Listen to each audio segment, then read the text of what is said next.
என்ன நண்பா, மும்பை இந்தியன்ஸுக்கு நல்ல டைம் ஸ்டார்ட் ஆயிடுச்சு போல.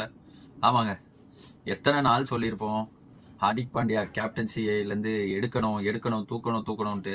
Lost it happen. ஆமாங்க, இப்போ வரைக்கும் அஃபிஷியலாக அனௌன்ஸ் பண்ணல. பட் ஸ்டில் என்னை பொறுத்த வரைக்கும் ஹார்திக் பாண்டியா இதுக்கப்புறம் கேப்டனாக ரிட்டர்ன் ஆக 99% வாய்ப்பு இல்லைங்க. Yes, Indian captain, T20 captain Suryakumar Yadav தான் மும்பை இந்தியன்ஸ் கேப்டனாக இருப்பார் இதுக்கப்புறம். ஹோப்ஃபுல்லி மும்பை இந்தியன்ஸ் வின்னிங் ட்ராக்குக்கு போவாங்கன்னு நினைக்கிறேன். இன்னும் 4 கேம் இருக்கு. 4 கேம்ல அட்லீஸ்ட் 3 வின் பண்ணா கூட எஸ் அப்ரிஷியேட் பண்ணலாம் கண்டிப்பா. பிகாஸ் நான் என்ன சொல்றேன் பாத்தீங்கன்னா, ஹார்திக் பாண்டியா பொறுத்த வரைக்கும் நல்ல பிளேயரா கேட்டீங்கன்னா பிளேயருங்க, சூப்பர் பிளேயர். ஹார்திக் பாண்டியா மாதிரி பிளேயரு, ஆல்ரவுண்டரு இப்ப வரைக்கும் இந்தியாவில் கிடைக்கல. கிடைப்பாங்களா, ஃபியூச்சர்ல கிடைப்பாங்களான்னு ஒரு பெரிய கேள்விக்குறி தான். பட் சில பேருக்கு எப்படி பாத்தீங்கன்னா, சில பேரை கண்ட்ரோல் பண்ண ஒரு ஆள் தேவைப்படும். லைக் மென்டார்ன்ற மாதிரி லைஃப்ல உங்களுக்கே தெரிஞ்சிருக்கும், சில பேருக்கு மென்டார் கண்டிப்பா தேவைப்படும். அதே மாதிரி தான் ஹார்திக் பாண்டியாவை எப்படி பாத்தீங்கன்னா, அவருக்கு கண்டிப்பா ஒரு மென்டார் தேவை. அவரை கண்ட்ரோல் பண்றதுக்கு எப்படி சொல்றேன்னா, ஃபார் எக்ஸாம்பிள் எந்த ஓவர் ஹார்திக் பாண்டியா போடணும்ன்றது அவரு டிசைட் பண்றதோட மத்த கேப்டன் டிசைட் பண்றது கரெக்டா இருக்கும். அப்படிதான் நடந்திருக்கு. நீங்க நிறைய பார்த்திருக்கலாம். ரோஹித் சர்மா. சோ ரோஹித் சர்மா இதெல்லாம் ஹார்திக் பாண்டியா நல்லா பண்ணியிருக்காரா? பவுலிங்ல நான் சொல்றேன், பேட்டிங் சொல்ல, பவுலிங்ல நல்லா பண்ணியிருக்காரு. ஏன்னா ரோஹித் சர்மாவுக்கு தெரியும் எந்த ஓவர் ஹார்திக் பாண்டியா கொடுக்கணும்ட்டு, அஸ் அ கேப்டனா எந்த ஓவர் கொடுக்கணும்ட்டு. பட் ஹார்திக் பாண்டியா அவர் கேப்டனா இருக்கும்போது என்ன பண்றாரு பாத்தீங்கன்னா, பவர் பிளேல போடுறாரு, செகண்ட் ஓவர் போடுறாரு, ஒரு ஸ்விங் பவுலர் இருந்தாலுமே அவரை இது பண்ணிட்டு இவர் வந்து போடுறாரு. ஸோ டிசிஷன் மேக்கிங் நிறைய இடத்துல தப்பா இருந்துச்சு. பவுலிங் ரொட்டேஷனா இருக்கட்டும், ஸோ நிறைய இடத்துல தப்பா இருந்துச்சு. பட் ஸ்டில் இத்தனை நாள் வாய்ப்பு எதுக்கு கொடுத்தாங்கன்னா, மேபி அங்க கேப்டனா இருந்து வின்னிங் கேப்டனா இருந்தவரை நம்ம எஸ் அந்த கில்ட் இருக்குமா இருக்காதா? அம்பானி ஓனருக்கு, மும்பை இந்தியன்ஸ் ஓனருக்கு அந்த கில்ட் இருக்கும். ஸோ நம்மள நம்பி அங்கிருந்து ட்ரேடு ஆனாரு. எஸ், அங்க வின் ஆச்சு. And more over Gujarat win பண்ணாங்க அவர் கேப்டன்சில. நம்ம அதை விட்டுட்டு இங்க வர்றதுன்றது ரொம்ப பெரிய விஷயங்க. ஸோ பட் ஹார்திக் பாண்டியா அதை பண்ணாரு. எஸ், பணமா கொடுத்துருக்கலாம். பட் மும்பை இந்தியன்ஸ்காண்டி அதை பண்ணாரு Mumbai Indians. And at the same time அம்பானியும் நம்ம ஹார்திக் பாண்டியான்னு சொல்லிட்டு ட்ரேட் பண்ணாங்க, வாங்கினாங்க. அப்படி இருக்கும் போது கண்டிப்பா ஒரு சான்ஸ் கொடுத்தாங்க. ஒரு சான்ஸ்ல 3 சான்ஸ் கொடுத்துருக்காங்க. ப்ரூவ் பண்ணாரா கேட்டீங்கன்னா கண்டிப்பா இல்ல.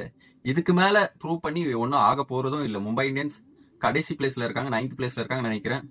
ஸோ இத்தனை வருஷமா மும்பை இந்தியன்ஸ் எப்படின்னா, ஃபர்ஸ்ட் 3 மேட்ச் தோப்பாங்க, பட் கம்பேக் கொடுப்பாங்க, அப்படிதான் பேர் இருந்தது. பட் இப்ப கம்பேக் கொடுக்க முடியுதா பாத்தீங்கன்னா இல்ல.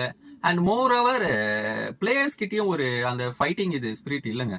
ஸோ இந்த சீசன் ஹார்திக் பாண்டியா கேப்டன்சில பாத்தீங்கன்னா நல்லாவே தெரிஞ்சது, பிளேயர்ஸ் கிட்ட அந்த ஃபைட்டிங் ஸ்பிரிட்டே இல்ல. ஸோ ஒரு 11th 12th ஓவர்லயே தெரிஞ்சது தோத்துட்டோன்ட்டு ஃபெட்டப் ஆன மாதிரி ரியாக்ஷன் இருக்கு பிளேயர்ஸ் கிட்ட இருந்தோம்.